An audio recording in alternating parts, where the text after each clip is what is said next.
Alors, nouveau projet aujourd'hui les amis, j'ai acheté un shifter sur AliExpress. Ouais, un shifter AliExpress, c'est certainement pas terrible, on est d'accord. Ce shifter est destiné pour Honda CB500. Juste pour le partage de l'information, il coûte...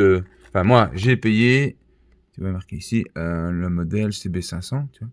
J'ai payé ça 40 balles sur AliExpress. Peut-être que maintenant, comme tout augmente, il est peut-être à 45 euros. Je te mettrai le lien. Et j'aimerais bien l'adapter sur une SV 650 du gamin. On verra bien ce que ça peut donner. Ça marche.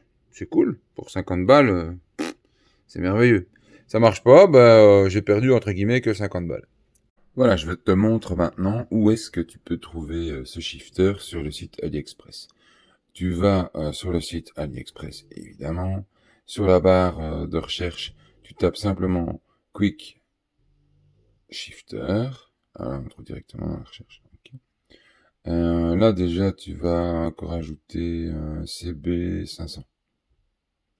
Voilà. Là, tu as plusieurs modèles qui se présentent à toi. Tu défiles un petit peu et tu cherches un meilleur prix. Et tu vas trouver en cherchant un petit peu. Ah bah voilà, regarde, t'as 40,29 €. Voilà. Il n'y a vraiment pas grand-chose de très compliqué pour le trouver. Donc tu pourrais taper CB500X. Tu vas le trouver. Et là, on voit tout le produit, tout le kit complet. Seulement 40,29 €, livraison gratuite. Que demander de plus? Qu'est-ce qu'on a dans le kit? On a ceci. On a le boîtier avec un temps de coupure réglable, avec un potentiomètre. Il y a plusieurs crans pour les millisecondes. Pour zoomer, c'est pas facile, mais il y a des crans. Tu as des fiches. Que honnêtement, les fiches sont pas trop mal. Niveau qualité, c'est sympa. On a évidemment le fameux interrupteur shifter avec une tige de transmission en inox. Donc c'est déjà quali. Franchement, ça le fait. Comment il fonctionne? C'est simple. La compression de cet élément va passer le disque ici devant le capteur effet Hall, devant l'interrupteur magnétique, et va vous donner un contact, simplement. C'est pas plus ridicule que ça. Donc quand on shift, on va écraser, clac, je viens donner une impulsion au switch. Le switch envoie au boîtier comme quoi il a une coupure. Cette coupure, il y a une micro-tempo qui est temporisée là-dedans. Et ben, il fait juste une coupure sur les fils du positif des bobines d'allumage. Je fais le résumé vite fait. Qu'est-ce que j'ai dans le boîtier? J'ai ces documents-ci qui vous expliquent un petit peu comment le câble est branché, etc. Donc on a le boîtier principal, le branchement, le câblage. En fait ici, le fil rouge va couper pour les SV les fils orange et blanc. Et le fil noir avec la fiche ronde, évidemment, sera connecté à la masse. Vous avez ici les temps de coupure en millisecondes. Donc l'écran de 1 à 9, et c'est les temps en millisecondes. En général, on essaye d'être entre 70 et 80 pour les novices. Quand on est pro avec une super moto récente et qu'une bonne boîte, on peut descendre. Mais un SV650, on va éviter d'être trop. Et si c'est vraiment trop de coupures, ça va être désagréable à conduire. Donc ça va pas la peine. Moi, je vais la calibrer sur 70. Ou 70 pour les Français. Vous avez le schéma de raccordement pour la Honda CB500 qui est exactement la même chose que les SV. C'est vraiment débile. Comme c'est bien indiqué ici, on va vous couper le plus. Ici, le power supply pour c'est un fil blanc d'origine qu'on va utiliser, mais pour les SV, c'est différent. Et puis, on fait un peu de blabla. Donc, franchement, pas mal. À voir si ça fonctionne. Dans la boîte, j'ai aussi un câble. Donc le câble, j'ai la fiche principale qui vient se mettre sur le boîtier, évidemment. La petite fiche, c'est pour le switch. Sur ce câble, on va avoir une bobine, le fil orange et blanc à installer cela en série pour une bobine. Et évidemment, le deuxième, couper le orange et blanc pour la bobine de l'autre cylindre. Et vous avez encore, sur ce même câblage, la masse à raccorder sur le moins de la batterie ou sur le châssis de la moto, ça fonctionne aussi, mais bon, je pense que je vais le mettre sur le moins de la batterie. Ben, je vais brancher tout ça et on va voir ce que ça donne. Pour le branchement, ça va être assez facile. Par contre, il y a un petit peu de taf, évidemment, ça va être pour la transmission. La tringlerie de transmission d'origine, celle du gamin, c'est celle-ci. Donc j'ai donc j'ai à peu près 20 cm,5. Vous devez faire le calcul pour la nouvelle tige. On enlève cette tige là que moi j'aurais pas besoin. Donc je vais faire les 20 cm,5 moins à peu près 7 cm et demi. Faut pas oublier que je vais avoir au moins 1 cm à l'intérieur. Donc ça, pour vos calculs à vous, vous mesurez et calculez comme vous voulez. Voilà. Donc moi, il me faudrait un module qui va plus ou moins être de 12,5 à la grosse louche. J'en ai un dans mes stocks. Donc ici, j'ai 12,5. Il suffit simplement de monter cela dessus, le visser, et j'aurai l'équivalence. Allez, je vous fais le montage et je vous montre ça. Donc, au niveau de l'assemblage et de la préparation du support et de la tige de transmission, on y est. Bon, ça ici, tu en trouves partout sur Internet. Moi ici, c'est un d'un de mes stocks de shifters que j'avais d'une très très grande marque. Je vais pas faire leur pub parce que vous saurez pas l'acheter en détail facilement. Soit. Le switch ici, je trouve que, on est d'accord, c'est pas terrible. Il gigote un petit peu. Ok. Si tu serres plus fort la vis, tu vas l'éclater et c'est déjà mort avant de commencer. Moi, je vais le coller sur les deux bords ici pour que il ne bouge plus et ainsi j'aurai pas de problème. Pour le montage, tu vois, on est dans Trax. Voilà, on est bien quoi, tu vois, c'est vraiment bien. Donc ça c'est bon. Donc première chose, je te conseille de coller ça. Je le fais et puis je le place sur la moto. Voilà, j'ai fait un fin collage avec de l'époxy, un petit contour, pas en dessous, juste un petit contour comme ça. Si jamais un jour le cas échéant l'interrupteur est foutu, je peux en acheter un dans n'importe quelle boutique d'électronique et le changer sans tout massacrer. Donc un petit collage. Pendant que celui-ci sèche, je peux déjà préparer le câblage électrique. Parce que aujourd'hui il fait pas super chaud, donc ça va mettre un peu de temps à sécher. Au niveau du câblage électrique, ça j'ai plus besoin, c'est fini. Ça c'était la vieille, c'est pour mettre plus tard. En place. Câblage électrique. Installation du câblage électrique. Franchement, très facile. Donc vous avez tout ce câblage là. Vraiment rien de particulier. Vous commencez par faire ceci. D'accord?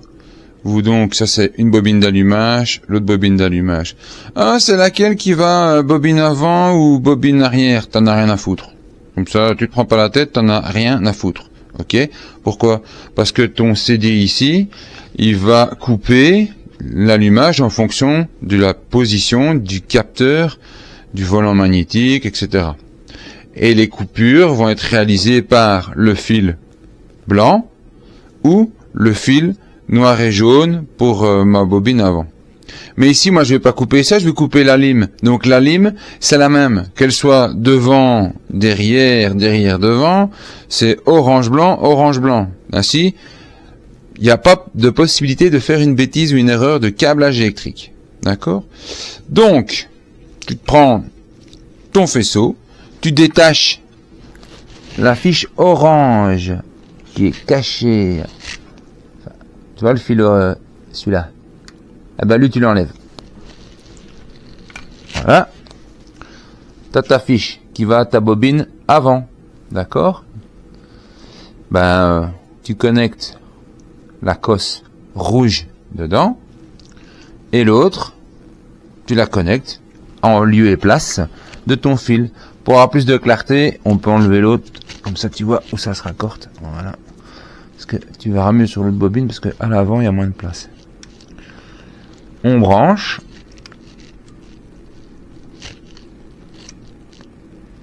Les cosses sont parfaitement bien ajustées. Et ça, c'est bien. Il n'y a pas de flottement. Elles sont même dures à mettre. Et ça, c'est bien. Au moins, elles vont pas se détacher toutes seules. Donc ça, c'est top. Tu remets bien l'autre. Et voilà. Donc en gros, on a ça. Je vais prendre une petite lampe. Donc en gros, attends, voilà, je sais t'éclairer, ils sont pas faciles. Tu vas avoir le fil orange qui vient du faisceau qui était raccordé à la bobine. Orange blanc, tu l'as détaché. Tu mets le rouge dessus, qui vient de ton nouveau câblage shifter. Le noir, tu le mets à la place de ton fil orange blanc. C'est tout. Ok? Pour l'avant et l'arrière, c'est la même procédure. Donc, ici, c'est beaucoup plus visible et facile. Pour la longueur du câble, honnêtement, c'est tout juste. Parce que comme c'est une CB500 à la base que ce shifter est destiné, la longueur du câble, elle est tout juste. Il n'y a pas de problème. Je dis qu'elle était juste. J'ai pas dit qu'elle était trop juste. Ok. Après, regardez. Je prends mon fil orange. Je connecte.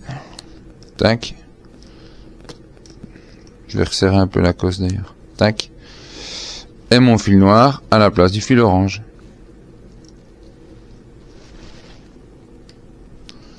C'est tout. Lui, je vais l'attacher aux autres.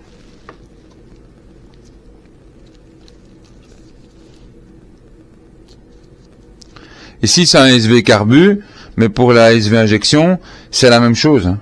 Ce sera aussi le même fil orange-blanc qui devrait être coupé par le shifter. On va le prendre là. Attends, je te fais un peu le maniaque et je te reprends après pour te montrer la suite. L'installation, elle est presque déjà terminée au niveau de la partie électrique. Qu'est-ce qui vous reste? Il vous reste simplement une fiche à brancher sur le boîtier shifter, qui est ici. Voilà. Et l'autre, au moins, de la batterie. C'est tout. Donc là, le boîtier shifter, vous trouvez une petite place si vous le souhaitez. Hein. Ça, c'est vous qui voyez. Ça, c'est pas le souci. Et pour la batterie, ça viendra au moins. Donc pour la partie électrique, c'est déjà terminé. De toute façon, je vais pas pouvoir terminer à 100% ni vous dire si ce shifter fonctionne bien là tout de suite à la première phase de la vidéo, parce que actuellement j'ai de la neige dehors et la moto elle est pas finie à 100%. Donc je laisserai des commentaires quand je les aurai testés. Mais là je vous montre simplement le produit que j'ai trouvé, que pour moins de 50 €, il y a moyen de trouver un shifter. Est-ce que ce serait une merguez? Est-ce que ça va être l'affaire du siècle? Malheureusement, faudra suivre la chaîne et voir ça plus tard. Maintenant, je vais faire la partie mécanique, entre guillemets, assez facile, pour le sélecteur, remonter le câblage pour le switch à raccorder au boîtier shifter. Maintenant, c'est la partie mécanique. Donc, j'ai récupéré mon petit assemblage que j'ai collé ici, c'est sec, etc.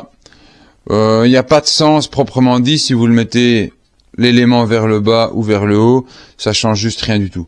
Moi personnellement au niveau esthétique je trouve ça moche, si on le met de côté c'est moche, et peut-être que comme ça c'est ce qu'il y a de moins laid, mais ça risque de gêner avec le cadre, donc moi je vais le mettre vers le bas, comme ça je pense que ça pourrait être correct pour mes besoins. Alors, simple. Vous avez votre rotule. Ici, lui, il roule en commande de boîte de vitesse classique. C'est pas, il roule pas en inversé, hein, parce que il débute la moto et la piste. Donc ça va pas être. Certains diront que c'est mieux d'apprendre directement en commande inversée, mais lui, il voulait pas, parce qu'avant, il a fait du motocross et il était habitué en boîte normale. Voilà, donc. Pas trop compliqué à monter. Je l'ai vissé. J'avais fait des points de repère plus ou moins où il devait être. Ici, je dois le dévisser un petit peu. Voilà. On défait l'écrou. Voilà.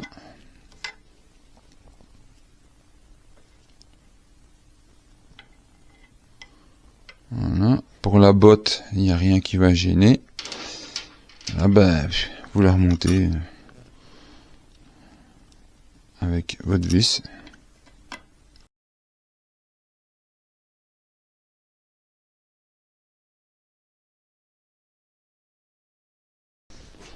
C'est tout. C'est quand même pas compliqué. C'est vraiment pas compliqué du tout. Ça, j'avais détaché par plus facile, mais c'est même pas nécessaire.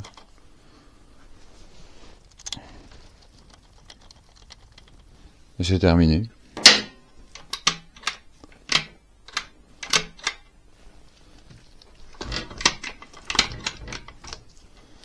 Alors, on va bloquer quand même à la clé.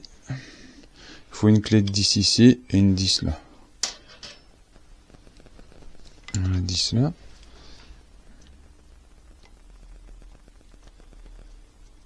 Ça va, j'ai de la souplesse. C'est parfait. Lui ici, on peut bloquer.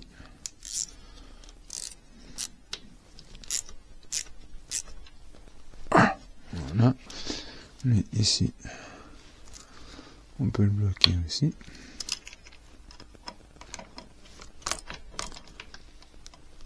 Voilà. Alors voilà, pour faire passer le câble, j'ai pris mon câble, je l'ai attaché ici avec un petit colson sur la commande reculée. Ici, j'ai choisi, j'ai regardé, j'ai fait un petit truc, une mèche de 3 dans le cadre à cet endroit parce que il est creux derrière. Donc pour mettre un petit colson, c'est nickel. Parce qu'il faut vraiment pas mettre une attache à coller ou ce genre de choses, ça tiendra jamais avec le temps, c'est tout ce que ça tient pas. Mais si ton câble vient gigoter et toucher la chaîne, ben ton shifter il est pété directement. Après ça, j'ai trouvé un trou ici à hauteur de l'amortisseur, un trou qui était déjà fileté en métrique 6. J'ai mis une attache type Suzuki d'origine qu'on peut replier tout autour en caoutchouc. Ainsi mon câble, il est fixé, c'est nickel, comme ça bougera plus. Et j'ai laissé un peu de souplesse dans le mouvement ici, tu vois, pour que quand je gigote, il sera pas en tension. Et après, il te reste simplement à le connecter sur le boîtier là-haut. Pour le connecter, évidemment, rien du tout de particulier. Tu prends ton câble.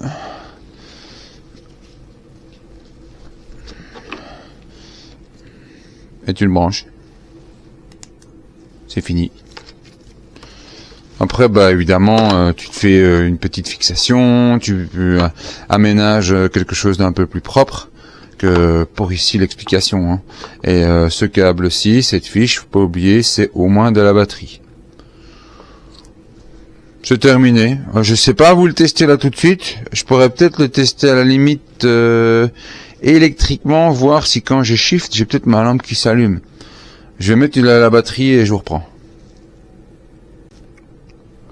Voilà, je viens d'installer, de le monter à blanc, entre guillemets, avec une batterie. J'ai mis sous tension la moto, donc ça, c'est bon.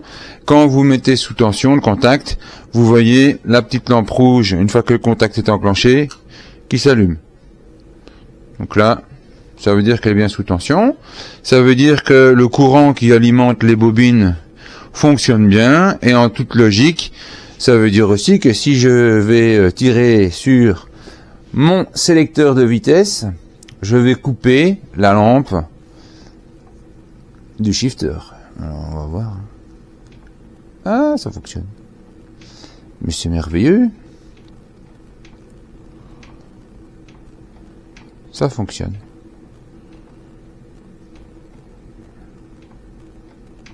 On peut régler le temps de coupure sur le potentiomètre ici. Plus je vais augmenter en sens aiguille d'une montre, plus je vais allonger la coupure à l'allumage. Je vais voir quand je fais aller les vitesses pour du vrai maintenant. Je pose ça là. Ok, là ici. Ah ouais, ça c'est bien. Je sens la coupure qui est bien.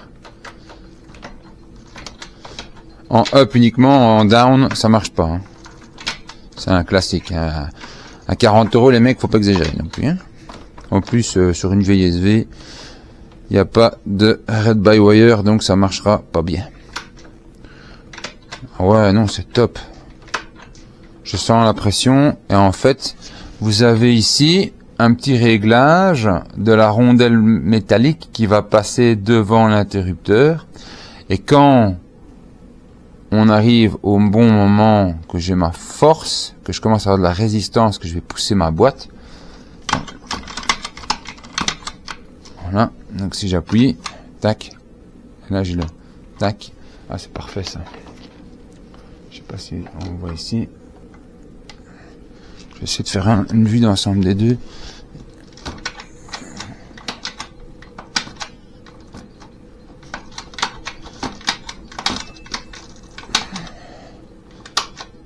Donc là ici j'ai l'effort, il shift pas, il shift pas, il shift pas, tac, j'ai eu ma coupure. Et là c'est vraiment où j'ai déjà une bonne résistance. Parce que j'ai déjà fait bouger ma pige. Donc c'est juste parfait. Si pour vous il coupe trop tôt ou trop tard, dans le petit kit fourni AliExpress, vous avez même la mini clé Allen ici. Vous avez une vis à défaire à cet endroit et vous déplacez ce module pour avoir la coupure plus tôt ou plus tard, tout simplement. Comme quoi, ça fonctionne. Un shifter à 40 balles d'AliExpress pour une CB500. Pour un SV, le concept, le fonctionnement est efficace. À voir maintenant sur la route. Hein. Là, je vous ferai un feedback, mais avec du recul et dans quelques mois, parce que là, ici, chez moi, il neige. Et on commence la saison course avec mon fils en avril. Donc, je pourrais pas vous faire un vrai compte-rendu de qualité sur le test de ce produit avant avril. Maintenant, le test et l'assemblage et le montage en atelier vient d'être réalisé et ça fonctionne. Comme quoi, c'est possible de trouver un shifter fonctionnel pour un SV650 injection au carbu, parce que c'est la même chose, pour moins de 45 €. Donc pour toute question, n'hésitez pas, contactez-moi, je réponds toujours. À bientôt les amis, ciao ciao.